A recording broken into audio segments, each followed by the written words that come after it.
Well, good morning, and welcome to the start of our brand new series called Above the Line. And the whole reason we're doing this series is because we have all had those moments where we said that thing or we did that thing that just seemed to come out of us before we could stop it. It was like before we could put the brakes on our mouths or the brakes on our actions, it just came out of us. You know, there have been those moments where it was like our filter that's usually in place and keeps those things from coming out, our filter just broke down and those words came out or those actions came out or those emotions came out and we just couldn't stop them. And it was so uncharacteristic of us, or at least so uncharacteristic of how we like to think of ourselves, that we were just left wondering, where did that come from, right? And we've experienced this in our marriages where he said or she said, and then before you could stop yourself, you found yourself saying, and it wasn't that you didn't mean it, you meant it, you just didn't mean to say it out loud.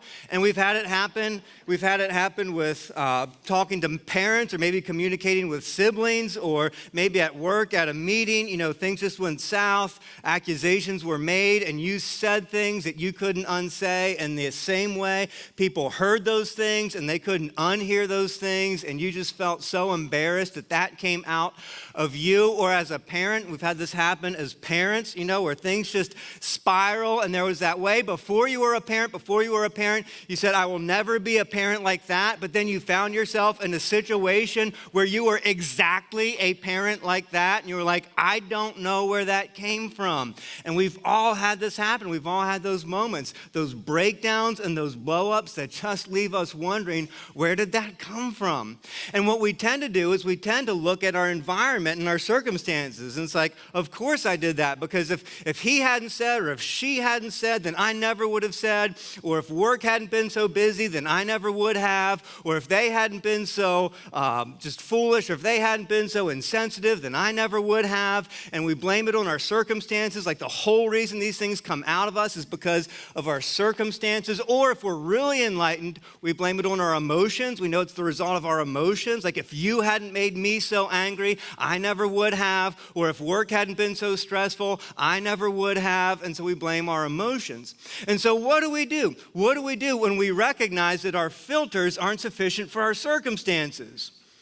Well, obviously, we build better filters, because the problem is with the filter. And so we build a better filter, and we make more significant resolutions to not say those things again. We make firmer decisions. I will never say that again. I'll never raise my voice like that again. I will never let my emotions get the better of me again. Or we decide to manage our emotions when we recognize that those behaviors, those words are linked to emotions. We manage our emotions the way that all of us have learned how to manage our emotions, right? We suppress them. We push them down, we put them aside, we ignore them, and we move on. We tell everybody that we're fine, and we move on from it. And so inadvertently, our approach to managing our behavior and managing our emotions, our default approach to that is this. We filter, and not that. There was going to be a slide. Our default approach to life change or managing behaviors and emotions is filter and suppress. Filter and suppress. Filter our behaviors and suppress our unwanted emotions. And if you're a follower of Jesus, you go to church, read the Bible, pray, filter, suppress, right? That's our approach to life change.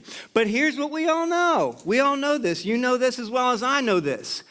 It doesn't work.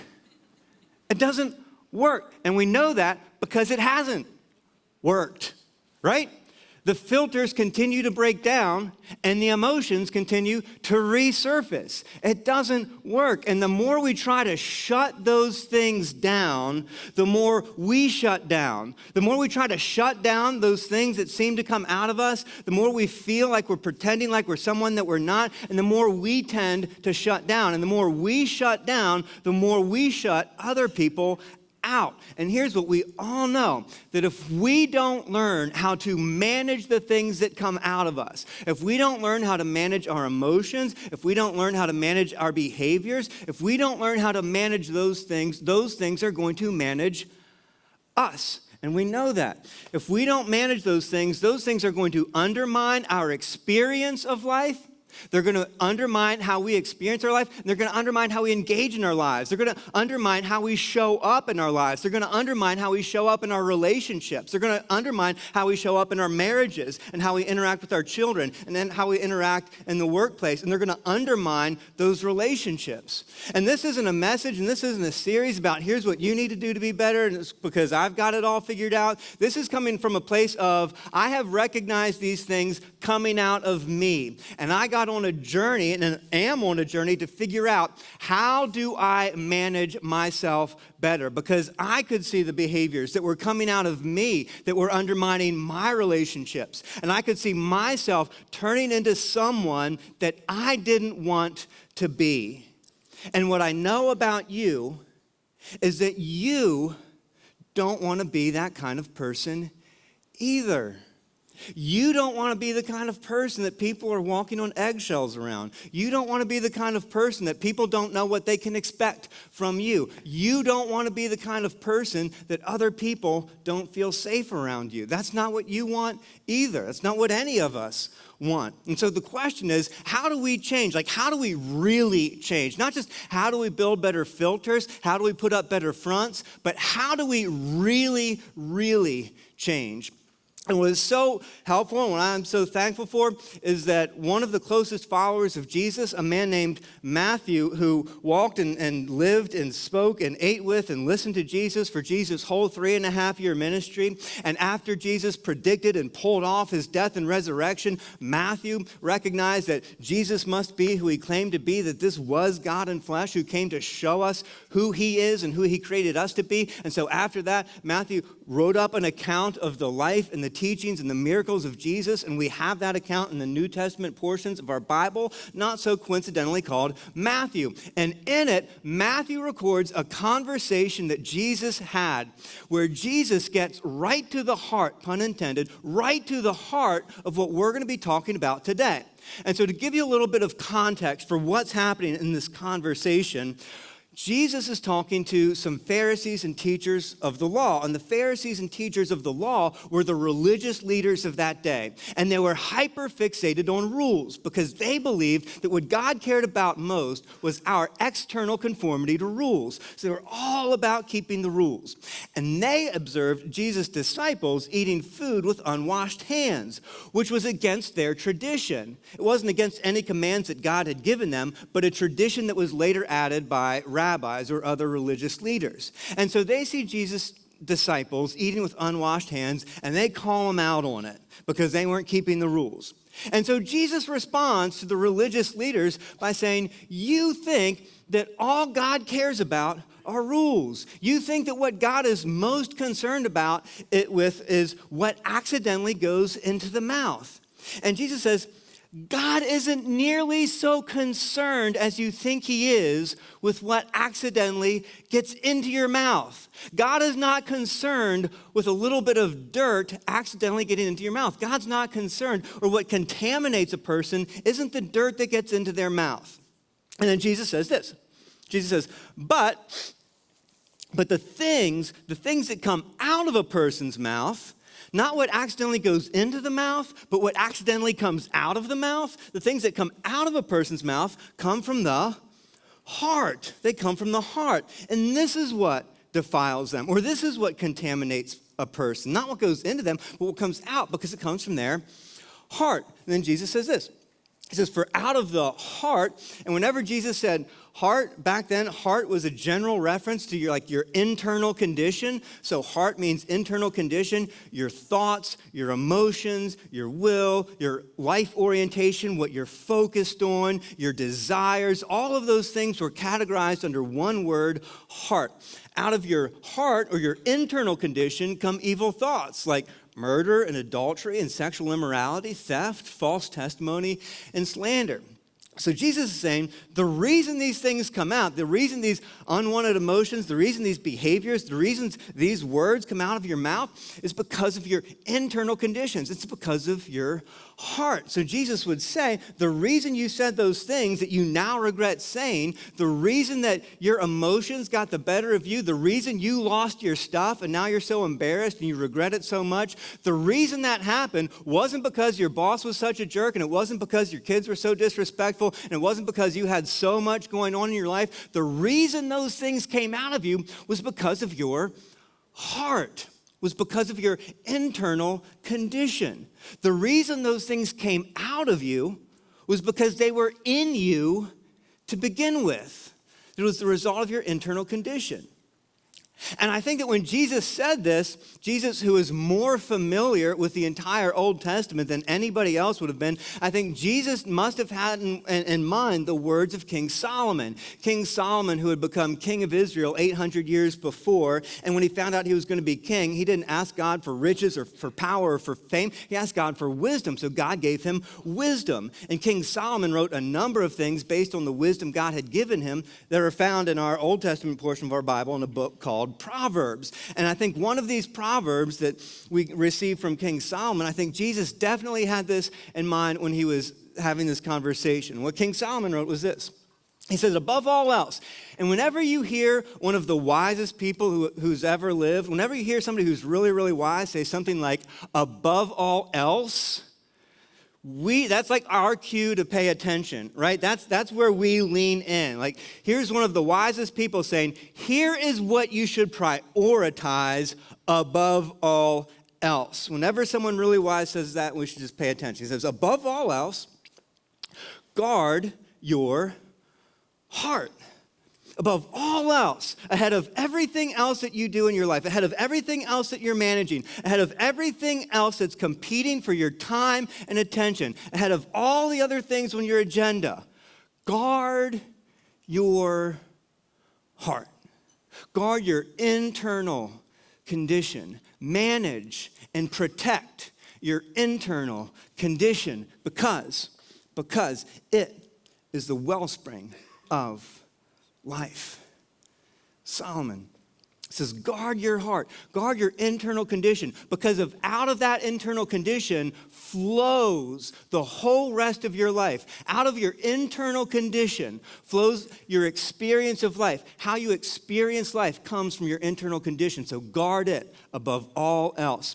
Out of your internal condition, out of your heart come your behaviors, your actions, the words that you use, how you engage in your life. It's from the condition of your heart, so guard it above all else. How you show up in your relationships, how you show up in your struggles, how you show up in the difficulties of your life, how you show up in your disappointments, how you show up as a husband and how you show up as a wife. All of it comes from the condition of your heart. So above all else, guard your heart. And so if we want to change, if we want to make real change in our life, not just build better filters, not just act the way that we're supposed to act, but if we want real change to happen in our lives, if we want to really change the emotions and the behaviors that flow out of us, that kind of change always starts with the condition of our hearts. Real change, life change always starts with the condition of our hearts. And if any of you have ever been in the military, or you were raised by a father who introduced you to firearms and he was in the military, then you're familiar with this, that anytime you're handling a weapon in the military, the thing that they emphasize always is to always know at any time, at any moment, to always know the condition of your weapon, right? And those of you who've been in, you remember this. What is the condition of your weapon? Do you have a magazine in? Is the bolt open or closed? Is there a round in the chamber? Is it on safe? Is it off safe? Always know the condition of your weapon, because if you don't, then what is in it could accidentally come out of it. And if what is in it accidentally comes out of it, then there's a potential that people can be hurt and things can be damaged. So you have to always know the condition of your weapon. And so I think Jesus and Solomon would all agree. If we're going to change, that change always has to start. That change always starts with knowing the condition of our hearts. Know the condition of your heart. what's the condition of your heart? What is the condition of your heart? And how can we know the condition of our heart? How can you know? How can I know? How can we, at any point in time in our lives, how can we at any point in time, no matter what's going on around us, how can we know what the condition of our heart is? How can we increase our awareness? If we're going to manage our heart and experience real life change, and that kind of change starts with the condition of our hearts, how can we know the condition of our hearts? And what I really appreciate about Jesus is Jesus makes this really, really simple for us. Another follower of Jesus, a guy named Luke, who had followed Jesus. He was a contemporary of Jesus. He interviewed eyewitnesses of the life of Jesus. He also wrote up an account of the life of Jesus and recorded a conversation where Jesus gives this really, really simple way for us to know the condition of our heart at any point in time. And here's what Luke says. Here's what Jesus says. Luke records that Jesus says, no good tree bears bad fruit. No good tree bears bad fruit. And when Jesus used the word good and bad there, they're translated from Greek words that mean healthy or unhealthy. So when a good tree or when a healthy tree or no good or healthy tree bears bad or unhealthy fruit, nor does a bad tree or an unhealthy tree bear good or healthy fruit. Each tree is recognized by its own fruit. So Jesus is explaining something that's just really simple to everybody who is around him. He was saying, if you have an unhealthy tree, you're going to know it's unhealthy because its fruit is going to be unhealthy. If you look at the fruit and it's unhealthy, you can assume you have an unhealthy tree. It's pretty simple. And if you have a healthy tree, or if you have a tree that's producing healthy fruit, you can assume you have a healthy tree, right? If it's healthy. And everybody who's listening to Jesus is like, yeah, we get this because they grew up in an agrarian society. Like they just knew this. And Jesus was like, good. Well, people are the same. And then Jesus says this, a good man brings good things out of the good stored up in his heart. Good man brings good out of the good in his heart, the good that comes from his internal condition. An evil man brings evil things out of the evil stored up in his heart. For the mouth speaks what the heart is full of. So Jesus, and I think it's so instructive for us that Jesus compares this, not to somebody who follows the rules or doesn't follow the rules, but Jesus compares this to a healthy tree or an unhealthy tree. And it's kind of like he's saying, if somebody's heart or somebody's internal condition is healthy, then what comes out of them is just going to be healthy. It's going to be good for them, and it's going to be good for the people around them. It's going to build up and grow people around them. And if somebody's internal condition is unhealthy, if it's unhealthy, then what comes out of them is going to be unhealthy. It's going to be unhealthy and destructive or counterproductive to themselves and to the people around them. And what I love about the simplicity of this is Jesus says, if you want to know your heart at any point in time, if you want to know the condition of your heart, he says it's simple. It's binary. It's healthy or it's unhealthy. It's good or it's bad. It's up or it's down. It's left or it's right. It's black or it's white. It's one or the other. It's healthy or it's unhealthy. I think we could make it really simple. We could look at it like this.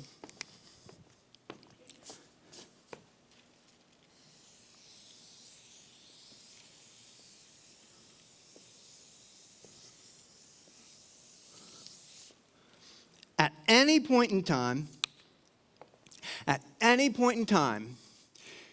your heart, my heart, our condition, our internal condition is either above or below the line.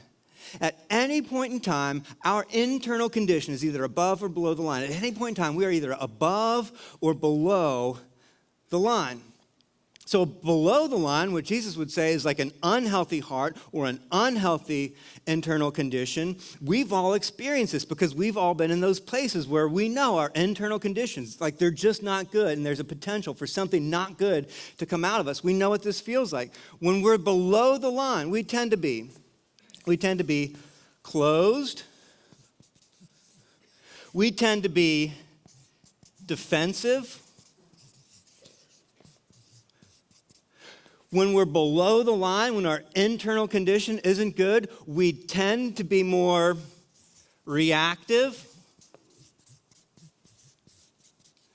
And a lot of that comes because inside of us, if we pay just a little bit of attention to it, and you guys have, you know what this feels like, if we pay a little bit of attention to it, what we find inside of us is this tension. It's just something's not right. Something's a little bit off. Something's not right inside of us. And if we paid a little bit more attention and looked a little bit deeper, what we would find is that tension comes from a feeling that there's some kind of threat. I can spell it. Threat. That somewhere, there's some kind of threat. Either a threat to our need for acceptance, that we feel like our acceptance is on the line, and anytime we feel like our acceptance or our value or our sense of worth, anytime we feel like our acceptance is on the line, we shift into this mode where we feel like we have to prove ourselves. We have to prove that we're worthy of acceptance, or we have to pretend. If we feel like we're not worthy, we have to pretend that we're something that deep down we're not really sure that we are. We have to deflect. We have to deflect blame and responsibility and accountability and criticism. We have to deflect those things. We have to self-protect. We have to protect ourselves and protect the parts of ourselves that we think aren't acceptable. And we all know what this feels like, because we've all been there. We feel like there's some kind of threat to our acceptance, or maybe a threat to our need for autonomy, which is that need to have control over our lives. And whenever we feel like there's a threat to our autonomy, the way that we usually respond to that is we try to control what's around us. The more we feel like control over our lives is being threatened, the more we control our circumstances, the more we try to control the people around us. And we do that through manipulation, through coercion. And the more we feel like our autonomy is being threatened, the more we shift into a victim mindset, the more we feel like life is happening to us, that our circumstances are happening to us.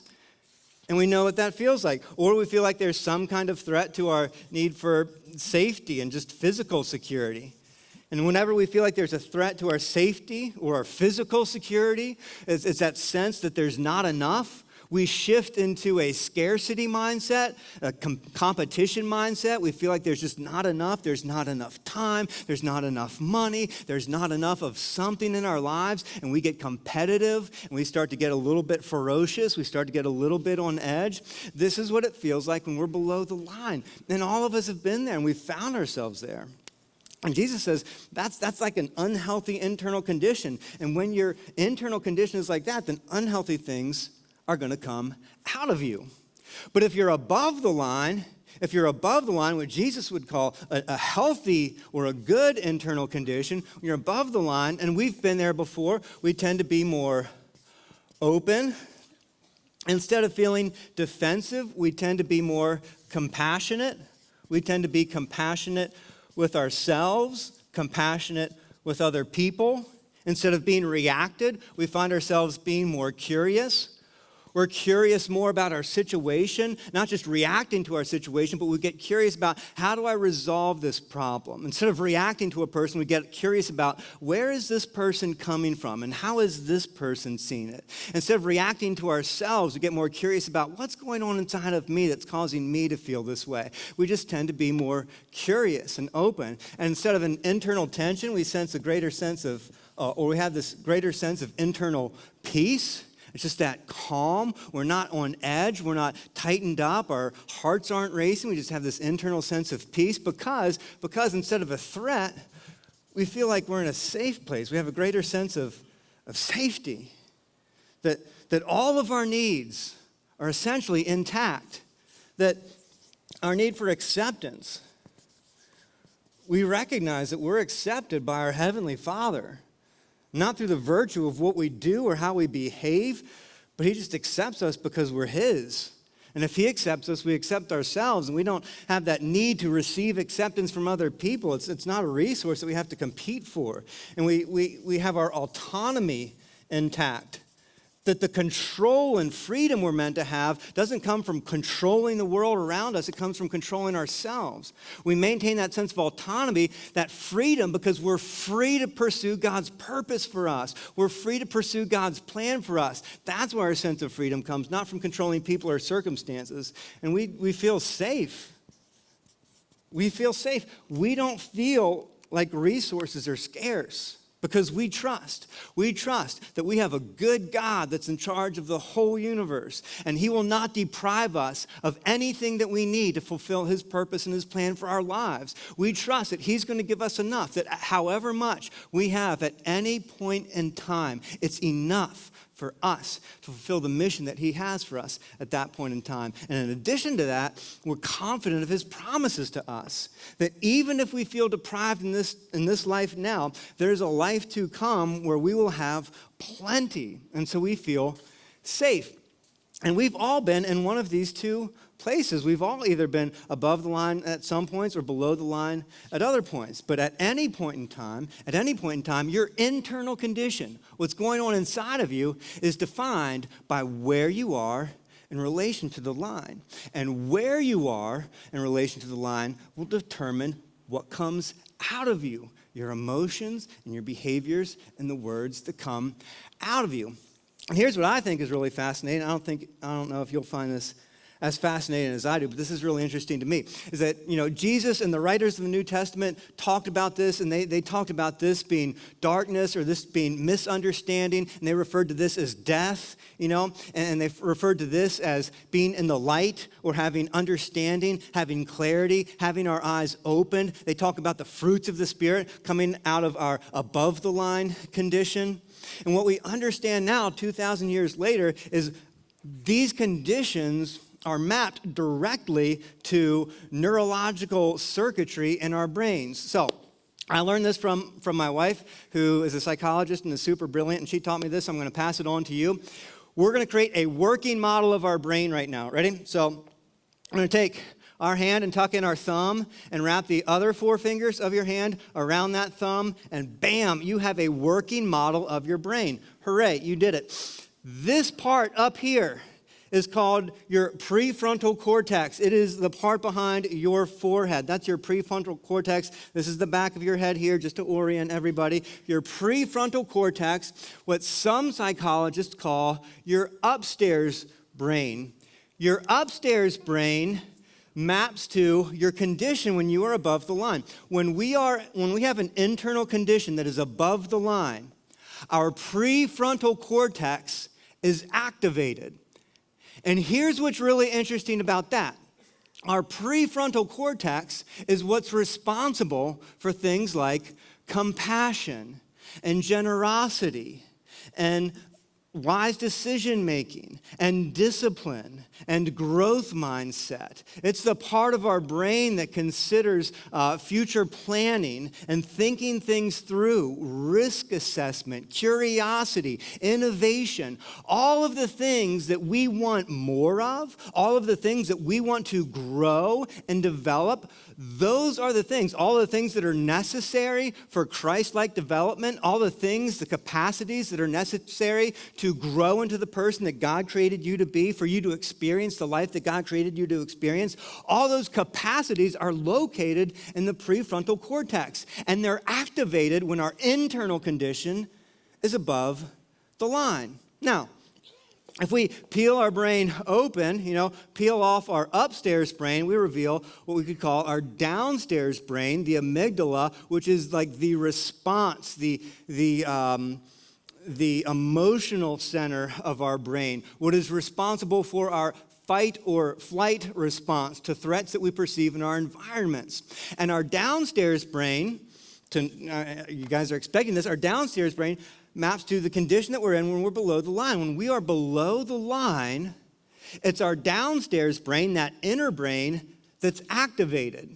And when that downstairs brain is activated, what it does is it releases a chemical neurotransmitter cocktail into our body. It releases adrenaline, it releases dopamine, it releases cytokines, it releases cortisol, it releases all these things into our body that get our body on edge. It gets us tensed up because something has happened that makes us feel there's a threat. And so our body has to get ready to either fight or to flee. And so our brain responds appropriately, and it gets us ready for that. Now, that's a good thing. That's a good thing if there's an actual threat in our environment, right? Like, if there's a panther that's tracking you, like in the woods, like that's great. We love that part of our brain because it makes us not die, and we appreciate it at that point.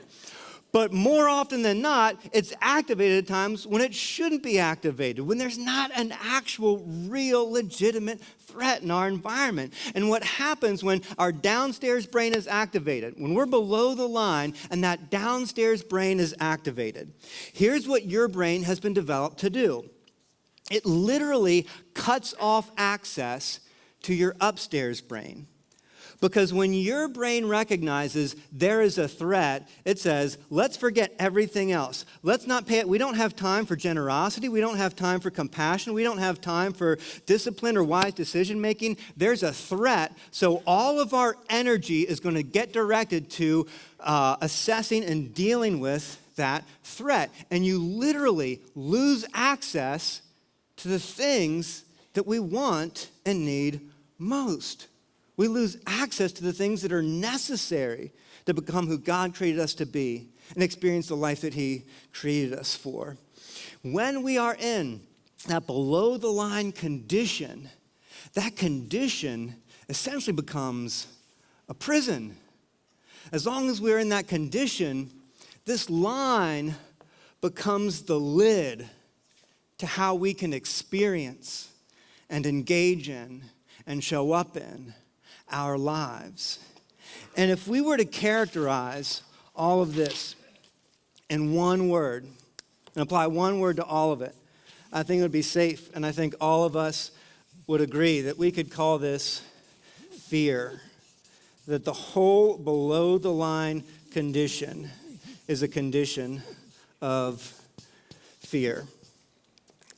And I imagine a lot of people that you encounter and interact with every day, and maybe a lot of us, more often than we'd like, find ourselves below the line in a condition of fear, and that condition has become a prison, whether you call it fear or anxiety or insecurity, or just uncertainty, or just that tension, or that edge, or that stress that we find ourselves in day to day. All of it, at the bottom of it is fear. And I imagine a lot of us find ourselves there more often than we'd like. And that fear is defining how you experience life. And it's defining and restricting how we show up in our lives.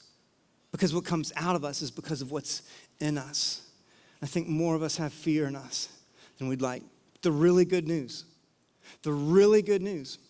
is that God has come into the world in the person of Jesus. And He's come into the world to show us what He is like, to show us that our God, the creator of the universe, is a good God, and to prove it to us. He proved it through His life, through His provision, through His miracles, but He proved it beyond a shadow of a doubt through His death on the cross to show us that God is gentle, He's humble, He's kind. He won't lift a finger against us, even when we nail Him to a cross, that we would know, that we would be convinced that not only is He good, not only is He for us, but we can trust Him. That we can trust Him. And John, who was a follower of Jesus, who called himself the disciple Jesus loved, he said it this way. He said, God is love. God, as He proved Himself to be in the person of Jesus, is love. And He says, there's no fear in love, but perfect love drives out fear. Jesus came and He invited us. He invited us to make a shift from below the line to above the line, that we would live from a place of love, that we would no longer live in a below-the-line condition, but that we would live from love. And that would define our internal condition, that would define what comes out of us. That would define our experience of life and how we engage in life, that we would live in this world with a sense of trust and safety and openness and compassion and generosity, that we would become the kind of people that He created us to be, and that we would experience the life that He longs for us to live when our hearts change, when our internal condition changes, not when our circumstances change, not when the people around us change, but when our internal conditions change and we start to experience life above the line. And the whole rest of this series, we're going to be talking about what are the things that cause us to be below the line. And when we catch ourselves below the line, how do we make this shift to get our internal condition back above the line so that what comes out of us is what we want to come out of us. So here's your homework for this week. Our homework for this week is to simply increase your awareness at any point in time of whether you're above or below the line. That's it. We're just going to become aware this week. At any point in time, are we above or below the line? Your goal this week isn't to shift and force yourself to be on one side or the other. Your goal this week is just to become aware. At any point, am I above or below the line? As you come out of a conversation or a meeting, like in that meeting, was I above or below the line? After that conversation or that dispute with my wife or my husband, was I above or below the line? When I interacted with my kids just now, was I above or below the line? That's it. And wherever you are, wherever you find yourself to be, we're not going to beat ourselves up for being there. It's not like you're right if you're here and you're wrong if you're here. It's just, that's just where you are. And I want you to know that God accepts you right there and you can accept yourself right there. All I want this week, all we're going to do this week is increase our awareness of whether or not we're above or below the line. And when you get together in your small groups this week, I want you guys to get together and talk about how many times did you get aware of whether or not you were above or below the line. And also, here's the good thing about this homework is nobody knows that you're doing this. Like if you're at the office or you're at home or you're at the dinner table or you're in the car, nobody knows that this is happening. It's all inside of you. So you don't have to be embarrassed. You don't have to feel like, oh my gosh, people are going to know like I'm getting self-aware about my own emotions and what's going on. Nobody knows. Nobody knows this is happening. All you do is you just ask yourself right now, am I above or below the line? That's it. That's all you have to do. And when you do that, I want you to do this as well. Every time you ask yourself that question, every time this week you ask yourself that question, am I above or below the line? Every time you do that, inside your head, I just want you to throw yourself like a little party, okay? You're going to celebrate every time. I know, it feels so weird. Every time you do that, I want you to, in your head, mentally, party hat and confetti coming down, hooray, I did it. I want you to celebrate it because the more you develop your awareness of whether you're above or below the line, the more you are learning to guard your heart. It all starts with knowing the condition of your heart, the change that you want to make and how you experience and show up in your life. That change is going to start with knowing the condition of your heart. So where are you?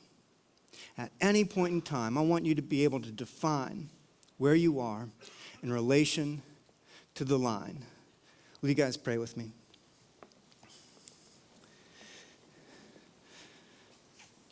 Father, we love you so much. And we thank you just so much with the lives that you've given us. And as difficult as things can be at times, and as difficult as our circumstances can be at times, we know that you created us to experience life a certain way, to experience life at the highest levels, and to engage in life at the highest levels as well. And Father, we know that all of those changes start with what's going on in our heart. And so we pray that this week you would help us to increase awareness of our internal condition so that condition doesn't become a prison. And we ask it in Jesus' name, amen.